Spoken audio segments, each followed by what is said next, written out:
Baik. Oke, mungkin kalian pernah berpikir bahwasanya, bagaimana manusia itu bisa meniru sebuah komputer itu untuk menghitung, menganalisis, dan segala macam. Nah, yang dari awal itu cuma mesin tenun atau mesin jahit, biasa hingga ke era sekarang yaitu era AI. Nah, jadi di sini aku akan membawakan sebuah materi perjalanan sejarah bahasa pemrograman. Nah, perkenalkan nama saya Akbar Yansyah, saya dari Prodi Teknologi Rekayasa Perangkat Lunak atau Software Engineer. Oke, kita next. Nah, jadi di tahun 1800-an ini fondasi bahasa pemrograman. Nah, kenapa bisa dibilang fondasi? Karena ibarat gini, ini tuh sebuah pemicu bagaimana sebuah bahasa pemrograman itu diciptakan.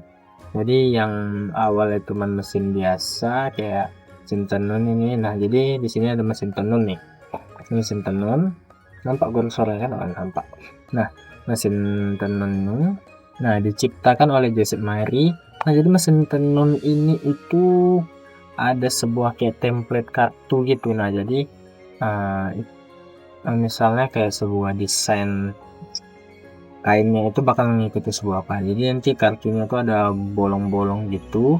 Kemudian di sini ada Charles Babbage. Dia itu merancang analytical engine. Dia komputer mekanik pertama, walaupun tidak selesai karena teknologi saat itu tuh belum cukup, nggak kayak seperti sekarang itu yang udah teknologinya itu udah di nanometer atau biasa disebut NM gitu kan, nanometer chip. Nah, kemudian di sini ada Lovelace. Nah, jadi dia ini wanita pertama yang membuat algoritma untuk menghitung bilangan berlalu pada mesin tenun. Nah, jadi ini mesin tenunnya, ini mesin komputer mekanik pertama. Oh, maaf. Jadi aku lupa. Nah, dan ini ilustrasi si ada Lovelace dan mesin buatannya. Ini mesin komputer mekanik pertama. Nah, jadi sebelum programmer menulis binar, jadi bakal aku jelasin dulu ya. Nah, jadi ini ada tabung vakum, oke. Dan kemudian ada parametron nih, parametron. Nah, nanti gini, bahasa komputer itu sebenarnya itu adalah bahasa binar. Nah, oke. Bahasa binar itu apa? Bahasa binar itu adalah 1010, nanti ada contohnya. Oke. Jadi NIAC ini kepanjangannya Electronical Number Integration Computer kalau nggak salah ya.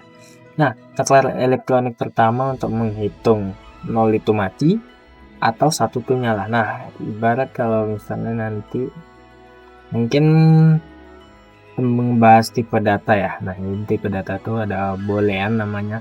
Kalau 1 itu true, kalau 0 itu false gitu. Nah, di sini ada di tahun 1940-an ya, Pak. Itu tabung vakum tuh, masih pakai tabung vakum tuh kan komputernya kan. Nah, di tahun 1954. Nah, jadi ini aku kasih referensi sedikit ya. Tuh, nih, nampak kan? Nah, ini karena ini aku kasih referensi ini kenapa? Karena pertama aku tuh juga suka nonton anime, dan aku kepikiran juga karena aku pernah baca manga Dr. Stone ini kalau nggak salah di chapter 206 kalau nggak salah ya. Nah, jadi di sini tuh mereka mengembangkan sebuah komputer pertama. Nah, jadi bedanya dengan NIC atau tabung vakum ini tuh ya itu, kalau tabung itu kan dia lampu menyala, hidup mati gitu kan. Nah, kalau yang parametron ini dia gelombang listrik yang berosilasi, kayak istilahnya kan nanti kan itu kan lilitan kawat kan. Nanti misalnya nilai satunya itu kayak ke bawah atau ke atas, ingatku begitu di manganya begitu ya, tapi teori aslinya aku kurang tahu. Jadi kita bakalan lanjut ke slide berikutnya. Nih, oh kan ada ketinggalan. Ya, lanjut. Nah, sebelum aku lanjut, jadi di sini ada beberapa konsep dasar biar kita juga paham. Nah, bikin dari dulu info apanya. Nah, jadi ini konsep dasar. Nah, pemrograman itu mau cara manusia menyatakan alur logika ke mesin dengan sintaks berbentuk tulisan. Nah, jadi kan yang ibarat tadi itu bahasa mesin 1010 kan. Nah, itu kan bisa sebenarnya dipahami manusia, cuman kan itu butuh waktu yang lama dan nggak sembarangan orang yang cuman istilahnya kan yang ilmuwan-ilmuwan lah yang ilmunya tuh banyak mengenai hal itu. Nah, terus dan semantik atau makna gitu. Kemudian ada spektrum abstraksi, ini ibarat kayak jarak ya, jarak. Nah, jadi kalau dia itu dekat dengan mesin itu biner atau assembly. Kalau dia jauh dari mesin alias mendekati bahasa manusia yang bisa kita baca lah tuh, ada Python atau SQL ataupun bahasa-bahasa yang sekarang. Oke. Nah, jadi alias yang dekat mesin ini disebut biasanya tuh low level language, atau kalau yang jauh dari mesin itu high level language, kira-kira gitu. Nah, di sini ada tuh dimensi yang penting alias beberapa hal yang sangat penting itu. Nah, paradigma ini apa? Paradigma itu kayak ibarat cara berpikir ya, cara berpikir atau mungkin cara menyelesaikan. Nah, jadi ada prosedural, OOP ini Object Oriented Programming, fungsional, dan logika. Dan ini istilahnya kayak yang tersedia di bahasa pemrograman gitu. Kemudian ada tipe. Ini tipe itu ada dua. Mungkin tipe data kali ya. Nah, tipe itu ada dua kan, statis dan dinamis. Kalau statis itu yang awalannya udah dideklarasikan. Jadi dia tuh misalnya nih, aku mendeklarasikan sebuah tipe data integer, dan dia tuh bakalan selamanya integer, nggak bisa berubah tiba-tiba nanti apa ya, mungkin bisa digunakan converter gitu, jadi nanti dia bakal berubah lagi tapi dideklarasikan lagi. Nah, kalau dinamis ini kembali gak sih, status itu nggak dapat berubah, jadi dia itu dikenalin di awal. Kalau dinamis dia itu bakalan berubah, dan dia itu nggak perlu dideklarasikan tipe datanya. Contoh sederhana, Python nih kan. Python itu kan ada tuh, misalnya kita deklarasikan sebuah variabel, misalnya nama langsung sama dengan habis itu apa isi. Nah, kalau misalnya kayak status ini contohnya itu ada di C++ lah atau keluarga C. Nah, jadi itu kita harus mendeklarasikan tipe datanya juga, misalnya integer, umur, sama dengan berapa, kira-kira begitu. Nah, kemudian eksekusi. Eksekusi ini ibarat kayak misalnya nih dari bahasa kita kan, bahasa manusia itu menjadi bahasa mesin gitu, istilahnya diterjemahkan. Nah, jadi ini ada dua tipe, benar dua tipe nih, tapi JIT ini untuk dijelasin. Nah, compiler itu apa, ibarat kayak misalnya ini ada ratusan baris kan, ratusan baris, nah ratusan baris, terus dikompil sama compilernya gitu kan, dan boom, dia tuh langsung jadi tuh. Jadi kalau misalnya ada salah satu salah itu nggak bisa, jadi apanya tuh nggak bisa jalan. Nah, kalau interpreted ini dia per baris diterjemahinnya. Jadi kan barat kata kayak misalnya baris 1 dulu dibaca atau berikut, baris 2, baris 3, baris 4, baris 5, nah gitu. Nah, kalau JIT ini just in time, kalau nggak just in time apa ya, kurang lebih tuh just in time mungkin ya, kalau aku salah mungkin ralat. Nah, jadi ini sebenarnya JIT ini gabungan antara compiler dan interpreter tadi. Nah, memori ini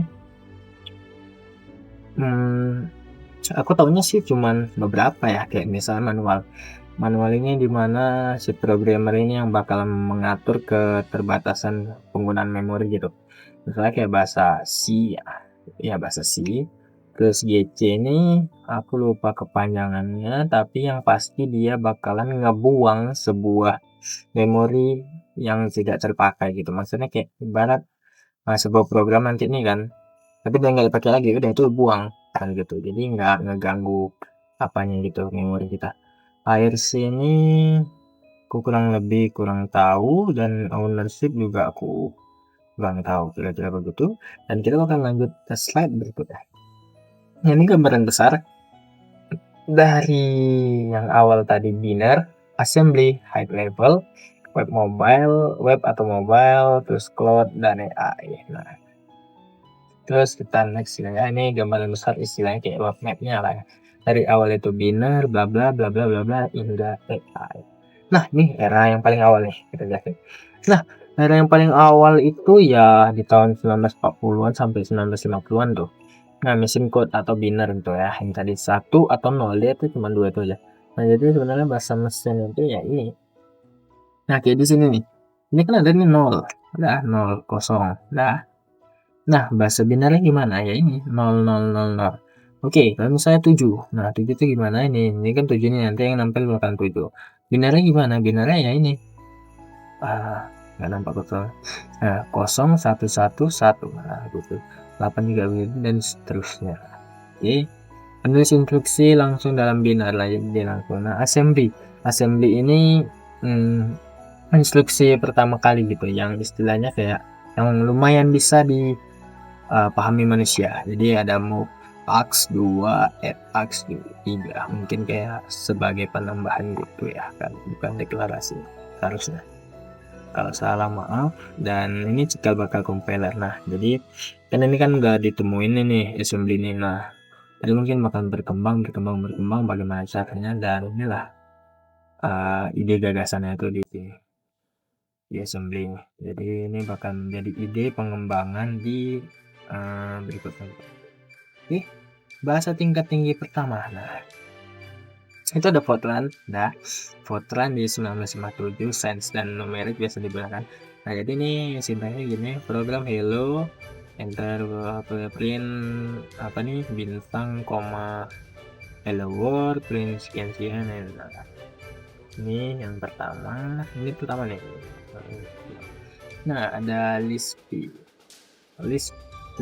gitulah panggilannya kurang lebih. Nah, ini dia per tahun ini 1957, Lisp itu 1958, COBOL itu 1959, Algol itu 1960. Nah, jadi ini aku tunjukin apanya tuh di bawah mana nih. Nah, oke. Nah, situ kan ada tuh nih, kayak misalnya Lisp ini, aku sebentar aja dulu.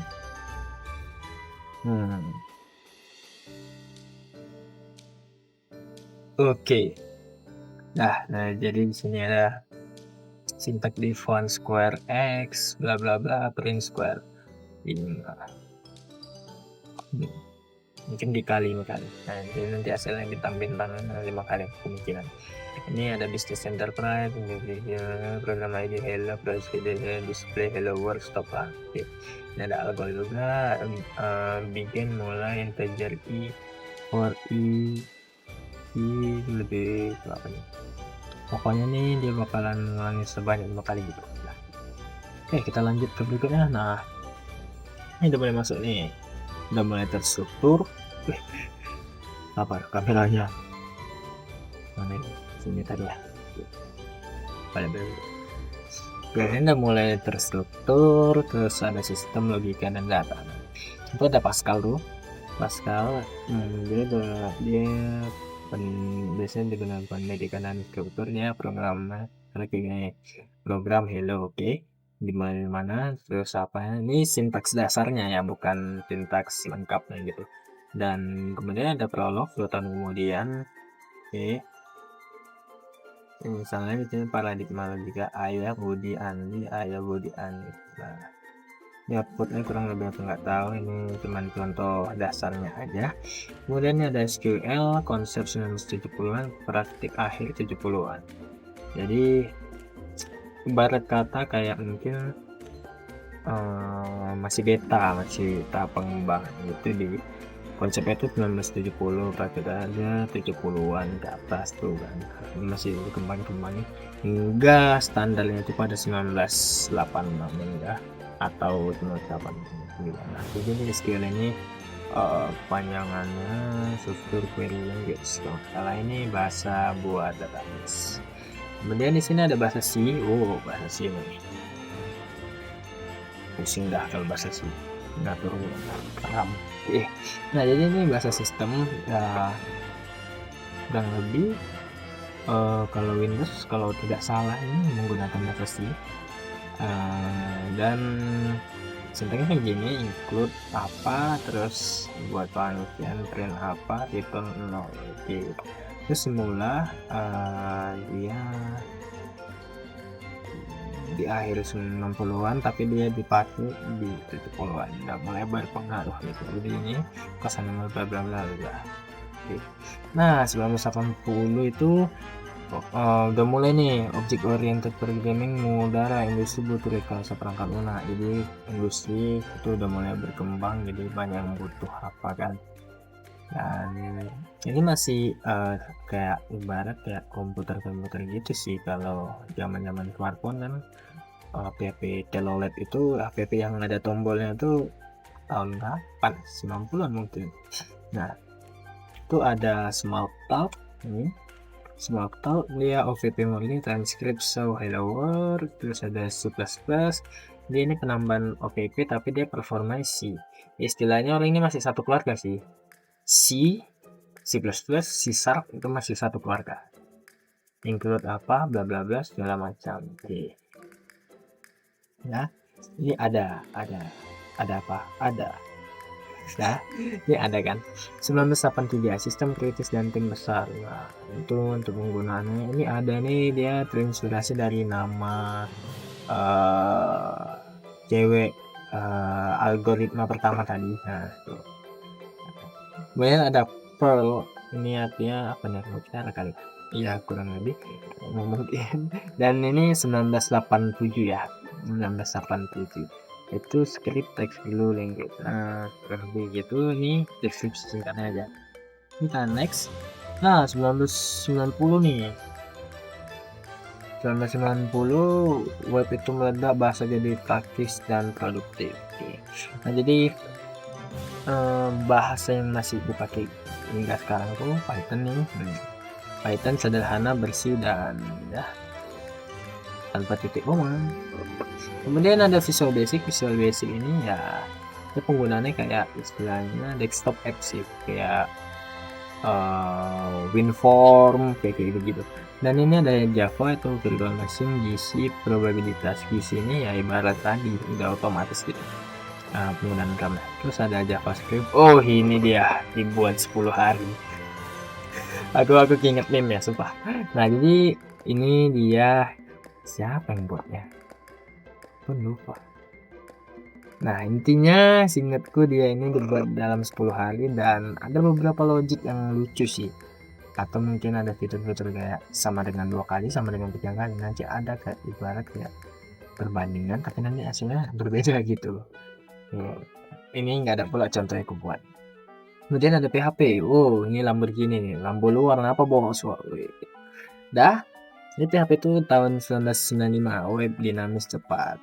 Nah, terus ada Ruby ke bagian developer. Jadi kenapa di sini deskripsi singkatnya itu ke bagian developer? Jadi moto developernya, kalau pengembang Ruby ini bilang kalau istilahnya ini aku ringkas saja, aku lupa yang pas.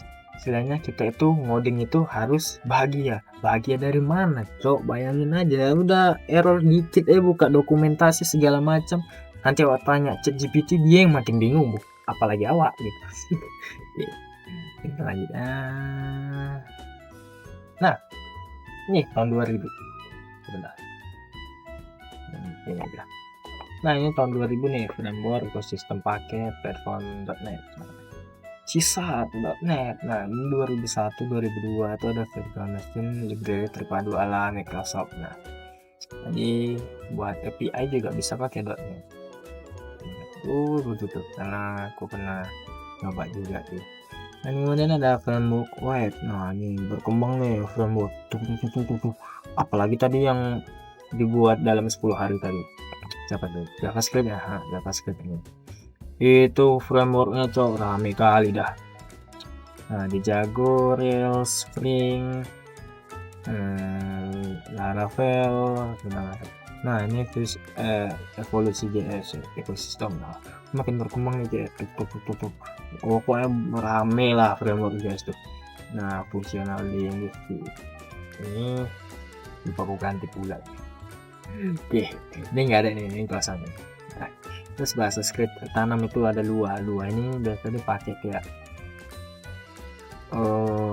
dia lahirnya di tahun 93 tapi populernya di 2000-an gitu. Dia dipakai ini di Roblox sih. Ya, setahu pun di Roblox, tapi sisanya kurang tahu. Di Roblox, jadi kalau misalnya kita pengen buat logic atau apa di Roblox itu ya pakai Lua. Nah, baru 2010 itu mobile tuh masuk tuh mobile code, memori security, utilitas, keamanan memori lah itu kan yang biasanya boros segala macam. Nah, dia ada Go, ini Golangnya, Go, biasanya orang manggil Golang atau Go gitu. 2009, populernya setahun kemudian ya itu Cloud Native. Nah, jadi itu jadi Cloud. Nah, terus ada Rust 2010, versi awalnya itu pada 2015, keamanan memori tanpa GC.